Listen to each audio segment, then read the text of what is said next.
wanted to withdraw his candidacy noong 2022 kasi nga nag-withdraw si Senator Bongo at si si PRRD nung tumakbo noong 2022 ng under PDP Laban. Sabi niya, mag-withdraw na lang ako. And nung nag-uusap kami, sabi ko, huwag ka nga mag-withdraw kasi magiging number 1 kang senador.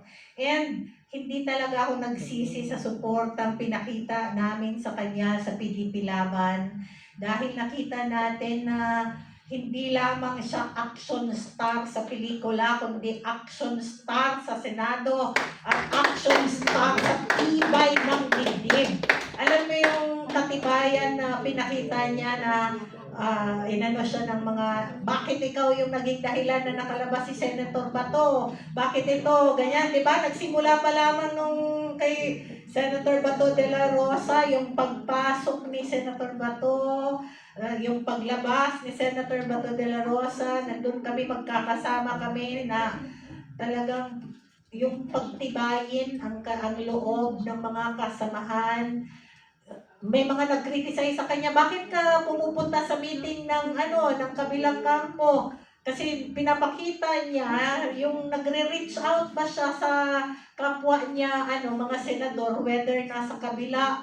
I am a man of peace. Alam mo yung kailangan mag-reach out siya na pwede naman tayong magsama-sama dito na pagandahin ng Pilipinas. So na muna tayong mag-aaway. Despite na may threat sa kanya na kwelyuhan, sabi niya, hindi ko sasagutin yung pangkukwelyo ni na challenge, di ba? Pero nandoon talaga siya na gusto niyang mag-reach out para magkaisa ang mga senador para sa ikabubuti ng bansa. And I pray that he will continue to show to the Filipino people na isa siya sa talagang maninindigan para sa kalayaan ng bansang Pilipinas. And in fact, yung kanyang dream for a federal parliamentary Philippines na dream din ng PDP Laban, talagang hanggang ngayon ay pinaninindigan niya ang usapin na mabago ang konstitusyon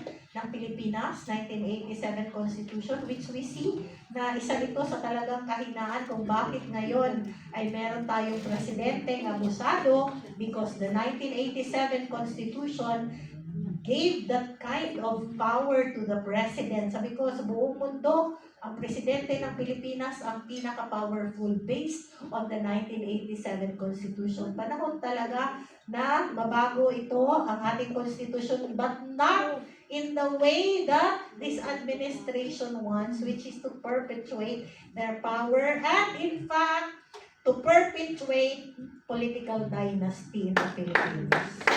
Marami ng 1987 Constitution, yung sinasabi mo. Pero maraming presidente ang nadatnan niyan, yung 1987, but they did not abuse.